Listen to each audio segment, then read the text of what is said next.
So the first thing you want to do is isolate the radical. Okay. So isolate the radical means get the radical by itself. And right now it is. The second thing you want to do is raise each side to the appropriate power. Raise each side to the appropriate power. Okay, now what does that mean? Well, if it's a square root, how do you undo a square root? You square it. If it was a cube root, you cube it. If it's a fourth root, you raise it to a fourth power, etc. So this is going to go to a square, and so is this side. Both going to go to the power of 2. And when you raise it to a power of 2, a square to a square root, they cancel because you're multiplying it by itself. And so you're left with 8x minus 12. But this side right here is the side everybody gets wrong. This side is a binomial x minus 4 squared, and you have to FOIL it. FOIL. So that means, and I'm going to put it over here, x minus 4 times x minus 4. You have to FOIL that out, which is x squared minus 8x plus 16. And so now you have x squared minus 8x plus 16 equals 8x minus 12. And you should know what to do from here, because this is what all of chapter 4 and 5 have been about. We are solving for zeros. Anytime you have a quadratic, you want to set it equal to 0 and solve. And so we're going to set everything equal to 0. I like the trinomial on this side, so I'm going to say x squared. I'm going to minus the 8x over, so that's 16x's. Add the 12 over, and that's 28. And then this is factorable. Two numbers that multiply to 28, but make a negative 16 are 2 and 14, and they're both negative. So then my answers for x are 14 and a 2. But there's a little catch, just like everything, right? One of these don't work. And that's because you have to check for extraneous roots. And again, what are those extraneous roots? Those are the roots that if you plug it back into the original will not be true. So if I plug this back into the original, so I'll try 14. 14 minus 4. So let's say this is my check. 14 minus 4 is 10. If I plug 14 into here, 8 times 14 is, I think it's 112. Yes. And then minus 12, well, that's the square root of 100, which is 10. So that works out. 14 works out. Well, now we'll do 2. 2 minus 4 is negative 2. The square root of 8 times 2 is 16, and 16 minus 12 is 4. The square root of 4 is 2. 2 does not equal negative 2. So this is an extraneous root.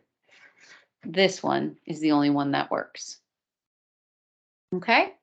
So again, isolate the radical, raise each side to the appropriate power, set it equal to 0 and solve, just like you've been doing, but really, really be careful for those extraneous roots that could occur.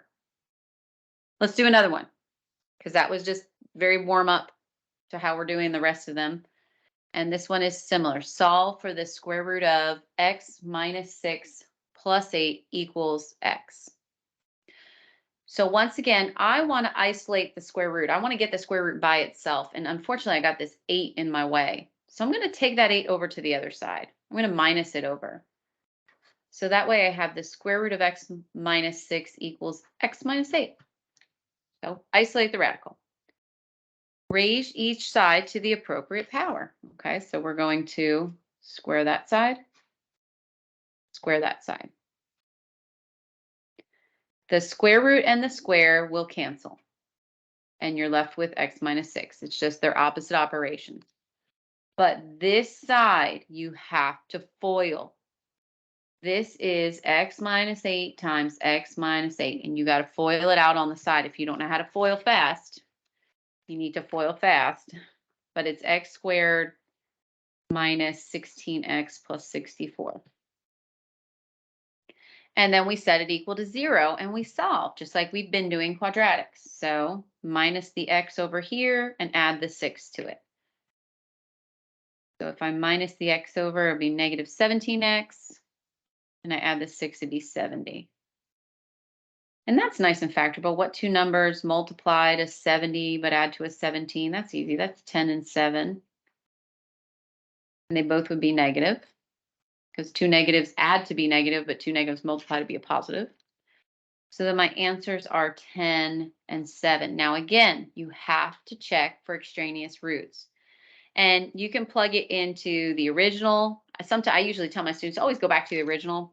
You could actually plug it into this one before you squared it. But let's just plug it into the original. So if I plug in 10, that would be the square root of 10 minus 6 plus 8. Does that equal 10? Because that's what my x is. And let's see, that's the square root of 4, which is 2. 2 plus 8 does equal 10. Okay, so 10 works. Now we're going to plug 7 in for x. Square root of 7 minus 6 plus 8, does that equal 7?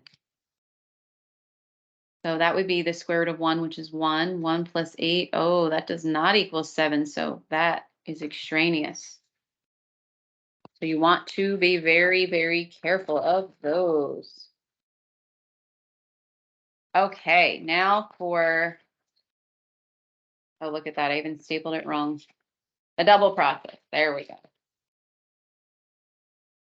The double process is a doozy. It really is. For those of you that are going on to calculus from here, I'm going to show right now everybody how to do this. It's a very long way of doing it.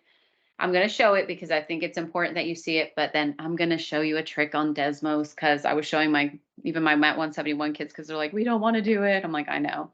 I'm at Metrolina. It's a long process, but it'll be very easy to do in a minute. So, all right.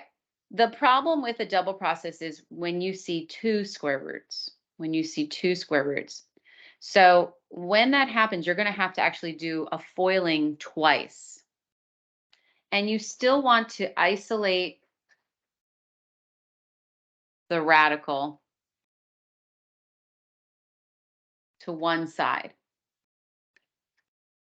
So you still want to get one of the square roots on one side. It doesn't matter which one.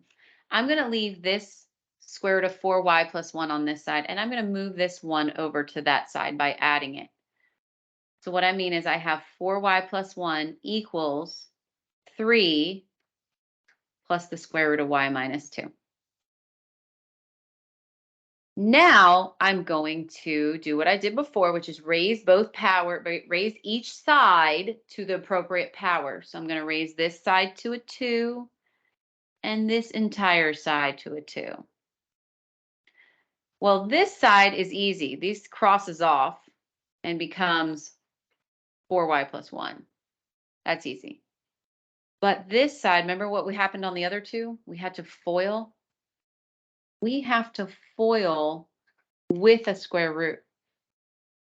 So we have to do 3 plus the square root of y minus 2 times another 3 plus the square root of y minus 2. And you have to FOIL that.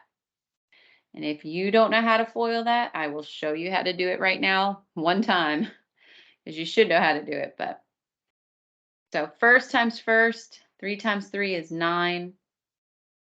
3 times the square root of anything would be 3 times the square root of whatever it is. 3 times the square root of y minus 2.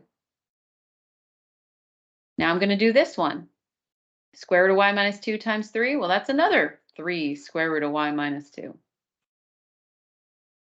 And now we'll do the last. Square root of y minus 2 times square root of y minus 2, well, that's going to pop out, because that's exactly what you did here. You're squaring a square root. So it just pops out and it becomes y minus 2. It pops out of the radical. Now let's clean up these. Let's clean up some like terms. So 9 can combine with the -2 and make a 7. These are actually like terms. When you have 3 square roots of whatever and plus another 3 square roots of that same thing, you can combine them to be 6 square roots of y minus 2. And then you also have this y that's sitting out there. So let's now write this over on this equation part. So we have the 4y plus 1. It's now equal to this 7. I'm going to put plus y plus the 6 square root of y minus 2. So that's the most difficult part of this part is doing that double process with a square root where you had to FOIL with a square root. But now you get to do it again because you still have a square root. So you're going to isolate the square root, the radical again. What does that mean? Well, that means this, see the 7? You're going to bring him over here, minus the 7. Minus the 7. See that y? You're going to move him over here. And goodbye, goodbye. On this side of the equation, you have 3y minus 6. On this side, you have that 6 square root of y minus 2. And what do you have to do again? You have to square both sides. And I know you're already like, are you kidding me? Yes, I'm not kidding you. It's part of the process. It's a double process. Square this side, square this side. And now this side is the one you FOIL, because you always are going to have to FOIL with square roots in a process. So again, this would be 3y minus 6 times another 3y minus 6. And you need to FOIL it out. And again, if you don't know what that is, that would be 9y squared minus 18, so that's 36y. And then -6 times -6 is 36. This side is much easier. 6 squared is 36. The square root of y minus 2 squared cancels, and you're just left with the quantity y minus 2. And now you can just distribute that.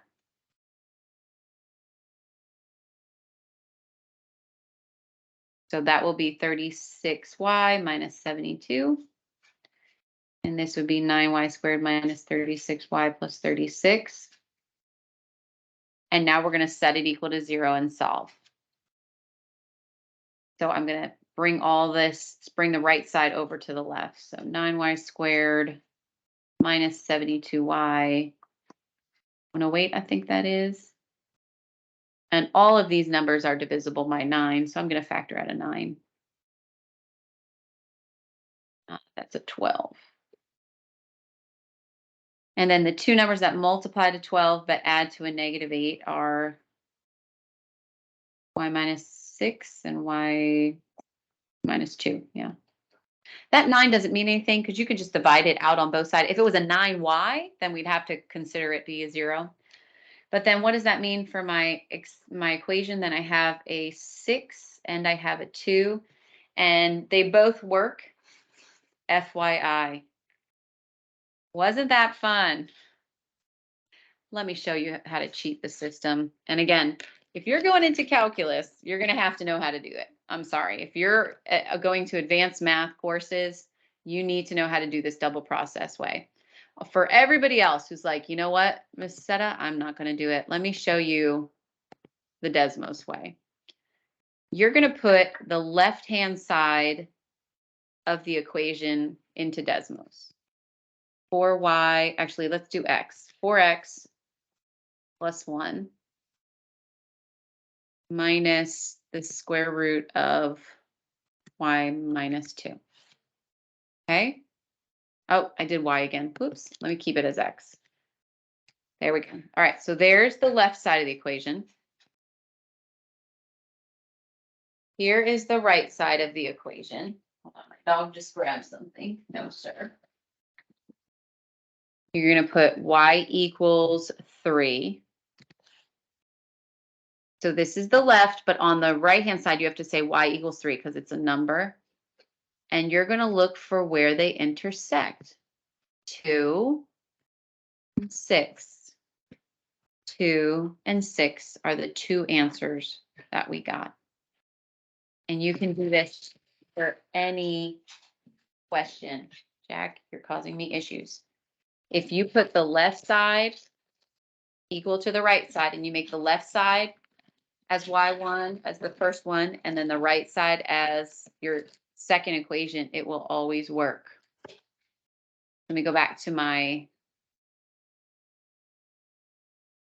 lovely thing. So all I did was I put this side into Desmos, but don't use y's, use x's. Then I put this side into Desmos and I called it y equals 3. And I just found where they intersect. I found the x's where they intersect. That is going to save you time, so much time. And you can do that with any of these, y'all. Now, obviously, I want you to know how to factor. But like, let me just show you for this one over here, this first example that we did. You're going to put x minus 4 into Desmos. So x minus 4 on the left side. Then you're going to put the square root of 8x minus 12 on the right side. And you're going to look to see where they intersect, and boom, there it is. You pick the x value where they intersect, which is 14. Now, they may ask you what the extraneous root is.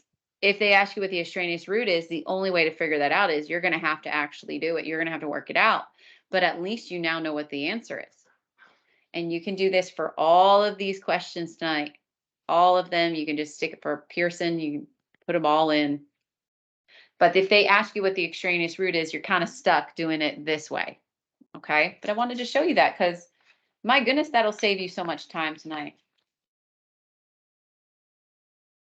And especially for, again, the double process way, it's long. It's a very long way. You can still figure it out. But if you're going into calculus, you really do need to know how to do it. But for everybody else who's like, I am forced to take this class, there's your trick way. So let's even see this one right here. X 2 to the 9th equals 4. You know what? Let's check Desmos right now. Let's put x to the 2/9 on the top. X to the 2/9. The other side is 4, but you want to write it as y equals 4. Let's see if they intersect. Ooh, this is really far out there. Oh, I see some dots. That means they're intersecting. One's at negative 512, and there's another one over here. This is not an intersection point. This is a y-intercept, actually. So it looks like they're intersecting at negative 512 and 512. Cool. Let's do the math to just double check it. So to undo an x to the 2/9, remember, if you remember what this means the 9th root of x squared. That's what that means, equals 4. So to undo a 9th root, you're going to raise it to a power of 9. And so that's going to be a very, very large number. Let me see if I can get my calculator to do it for me. I don't know if it will. 4 to the 9. Oh, it does. 262,144. But then you have x squared. And how do you undo a squared? You take a square root. But anytime you take a square root, you have plus or minus in front. And let's see what the square root of 262,144 is. If it's 512, we are in business. Boom. Plus or minus 512. Easy peasy. All right. Another example. If I had x to the negative 2 plus 13x to the negative 1 plus 12, looks like a trinomial. You know, looks like something that's factorable, which it is, okay? But I don't like this x to the negative 2 thing. And if you remember from last class, this really means 1 over x squared plus 13 over x plus 12. And I want to find common denominator and get rid of that. So I'm going to multiply everything by an x squared. That would be my common denominator. And so what would I end up happening? I would have x squared and x squared cancel, so I'd have a 1. This x goes into this x squared x times, and so you'd have 13x. This right here, 12 times x squared is 12x squared, and then 0 times x squared is 0. So let me rewrite this better. This would be 12x squared plus 13x plus 1 equals 0. And then you can do the whole, factor it. What multiplies to 12 but adds to a 13? Numbers that multiply to 12 but add to 13 are 12 and 1.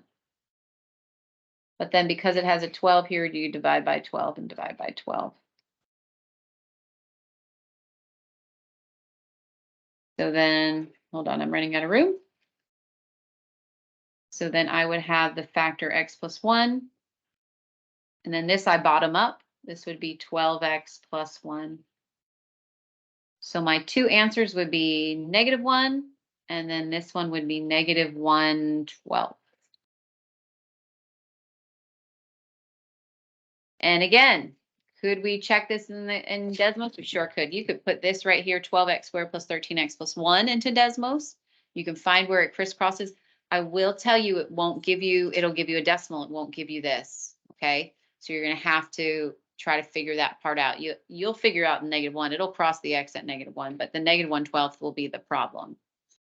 So you're going to have to do a little bit of math there, but that's not hard. It's all factoring skills. All right. Then, sorry, I messed up my pages when I was taking a picture. There it is. 2x to the 2/3 plus 5x to the 1/3 minus 3. Yes. Okay. So they love this one. This again looks like a trinomial, and these are trinomial quadratic forms. What you want to do is you want to let some random variable, we're going to call it u, equal x to the 1/3. You always want to let it equal whatever term is in the middle of the x. And you're going to rewrite this as 5u. This one is still going to be -3. This 2x to the 2/3. Well, x to the 2/3 would be the same as saying x to the 1/3 squared. Power to power, you multiply, and that becomes 2/3. So that's really u squared. So I could rewrite this term as 2u squared. So let me again go over what I just did. I took whatever was in the middle and I just called it u. Then this one always will be then the u squared, and then everything else, all the other numbers stay the same. And what you've established now is something that you can actually factor. It's a trinomial that you've been able to factor. Let's factor this. What two numbers multiply to -6 but add to 5? And so you put u here and u here instead of x and x, you just put u. Multiplied to -6 but add to a 5 would be 6 and -1 multiplied to -6. Yes, +6, -1. Take that 2 and divide both of them by it. If it reduces, reduce it. This one, though, you have to bottom it up. And you're just doing what you've done before, which is just factoring right now. All you did that was new was you set this middle term and you called it u. That's all the new thing was. And so now you say, okay, u plus 3 equals 0. You set your two factors equal to 0 by the zero product property. And then 2u minus 1 equals 0. So here you get u equals -3. And, over here you get u equals 1/2. But really, what is u? U is x to the 1/3. So I'm now going to replace that u. Once I get down to this point, I'm actually going to replace it and call it x to the 1/3 equals -3. And this one, I'm going to call it x to the 1/3 equals 1/2. I just replaced my u with what I left it to be, what I told I was going to let it be. And now how do I undo x to the 1/3? Well, that's really the cube root of x.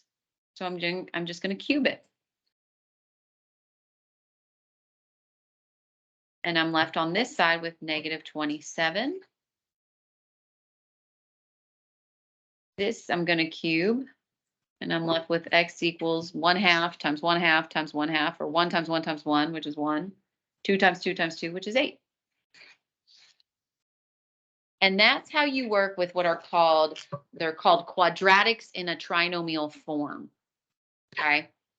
So you definitely want to make sure you find those. You're going to have one that looks just like this. When you see those fractions in the exponents, and you see one of them is a 1/3 and one of them is a 2/3, or you might say, you know, one of them is a 1/5 and the other one's a 2/5. Okay, you're working with doing this u thing. This u substitution is really what it's called.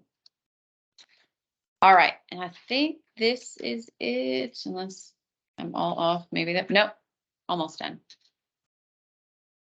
Solve the square root of 2x plus 3 equals 1. The square root of 2x plus 3 is greater than 1, and the square root of 2. Okay, I'm going to use Mr. Desmos for this one. One more time, I'm going to put this into an equation like y equals square root of 2x plus 3, and then I'm going to put this into another equation, y equals 1. And I'm going to put it into Desmos.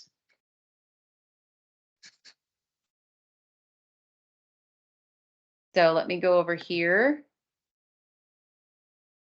I'm going to put the left side in here. And you don't have to say y equals if you don't want to. It doesn't matter, but actually let me fix my home screen there. Y equals the square root of 2x plus 3. This one is y equals 1. And now get a pretty good picture. I have an intersection point at -1, 1.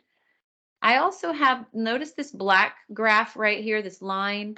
It doesn't go all the way. It kind of stops right here at -1.5. That's important, -1.50. All right, so you have this red line that they're intersecting at -1, 1, and then you have the red line. So I'm going to draw this real quick on my paper, and then I'm going to give it to you so you can kind of see what I'm doing right here. And there we go. And this is at -1.5, and then the intersection point is at, let me go back to my picture right there. Okay, so when they ask the question, when are these two graphs equal? When are they equal? I'm asking you, what is the x value where they intersect? Where do they cross? Where do they intersect? And they are intersecting right now at the x value, -1. And that's it. And you could solve this right now if you want to. You could do what I just did before, square both sides. If you square this side right here and then square this side, you know, you get 2x plus 3 equals 1 minus 3. 2x equals -2, x is -1. Just to show you, algebraically, we can do it that way too. But look how quick it was right there. We had -1. Where do they intersect? When I'm asking when is it greater than 1, I'm asking you, okay, when is the left side, which happens to be my blue equation, when is it greater than my pink line, my red line right here? And if you're looking at the graph with me, the blue line is greater than the pink line right here. Well, you have to give that an interval notation on the x-axis. So from -1 all the way to infinity. All those x values would work from -1 all the way greater than -1 to infinity. Now, why do I have them in parentheses and not in brackets? Well, this is a less than, right? This is a greater than. And if I plug -1 in right now, I would have the square root of 1, which is not greater than 1. If it was greater than or equal to, then I'd be okay. I'd put a bracket around it. So that's why this one has to have open parentheses. All right, now let's do this side. When is the blue equation going to be less than the pink equation? Well, that would be this little portion right here, just that little portion. And what values were those? Well, that was -1.5 to the x value of -1. But now you have to be careful of parentheses and brackets here, okay? So what I do is I just plug that x value back into my equation. So like I plug -1.5 in right here. And if I plug -1.5 in right there, I would get the square root of, I would have -3 plus 3, which is really the square root of 0. Is the square root of 0 less than 1? Yeah, the square root of 0 is less than 1. It will always be less than 1. So that would be a bracket.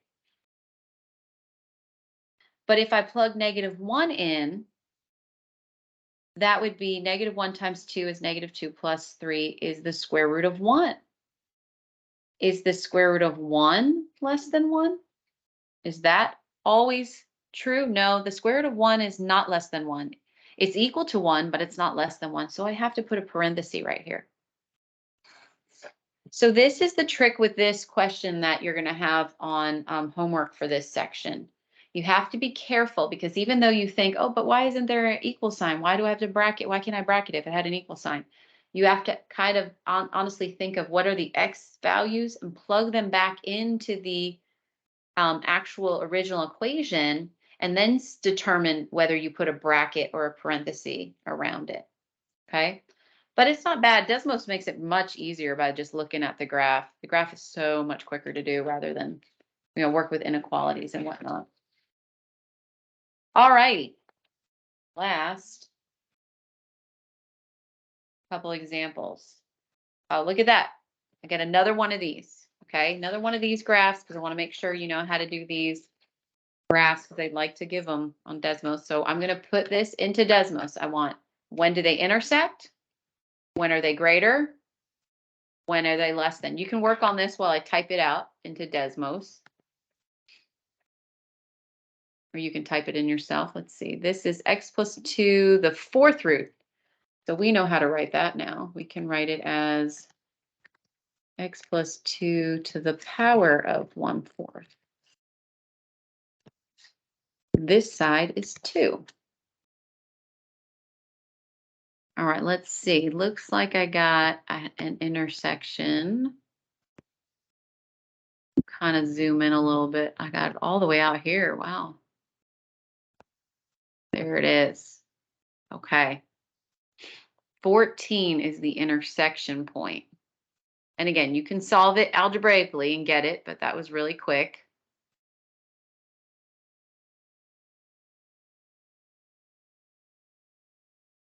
So let's look at this. And here's my picture.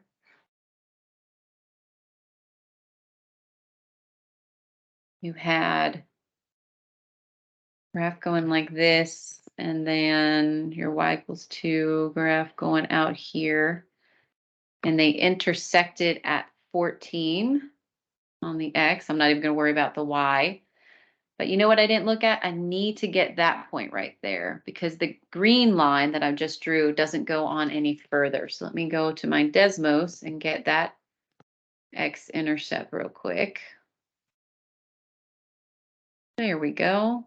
I love Desmos. It's so fast. What is that? -2. Duh. it shifted over -2. I should have known that. All right. Now that I have some x's, let's talk this through again, and hopefully this will make more sense. If you see an equals, it's where they intersect. The x value they're intersecting at is 14. Done. Okay. This question is, okay, well, where is the fourth root, which is my green line, greater than 2, greater than the green line, the pink line, excuse me. Where is the fourth root of x plus 2 greater than, where's the green line greater than? And it's that right there, that section from 14 on over. 14 to infinity. Now, I would plug 14 in, and I would make sure to know if it's an open parenthesis or if it's a bracket. 14 plus 2 is 16, and the fourth root of 16 is, what is that? So 16 to the power of 1/4 is 2. Now, is 2 greater than 2? No. So you're going to put parenthesis there also. All right, this one is asking, okay, well, when is my green equation, that's the colors I used, when is my green less than or underneath my pink line?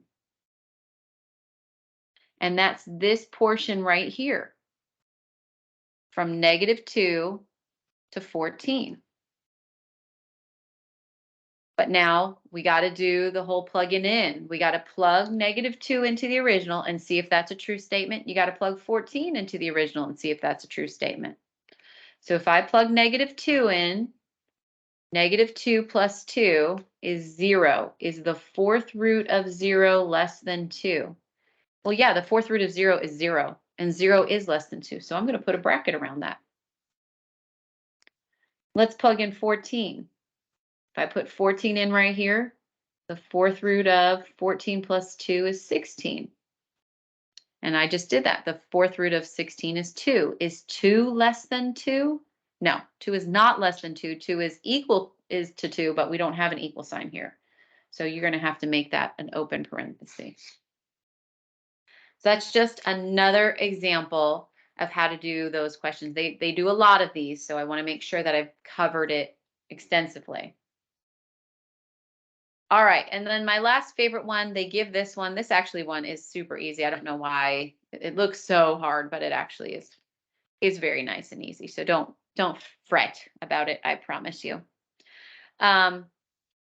Here's what we're going to do. The first thing you see is what you're doing is you're taking the cube root of a square root equal to a cube root. Well, you know what I'm going to do? I'm just going to raise both sides to a power of 3. So let's do that.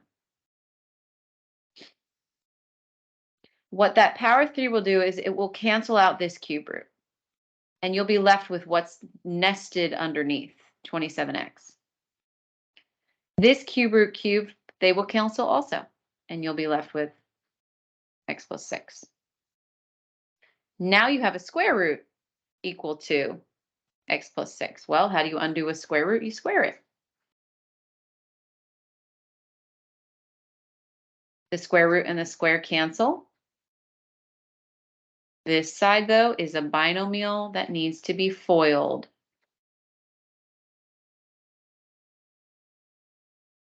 So this becomes x squared plus 12x plus 36. And then set it equal to 0 and solve. So minus 27 from 12 is a -15. Plus 36. And two numbers that multiply to 36 but make a 15 would be 3 and 12. So let's see, -3, -12. X could be a 12 or a 3. And you would just check both of those back in there, but they both do work for the nested problem. But see, it wasn't a hard one at all. It looks more complicated than it is. I haven't done this one in Desmos. I honestly don't know what the cube root of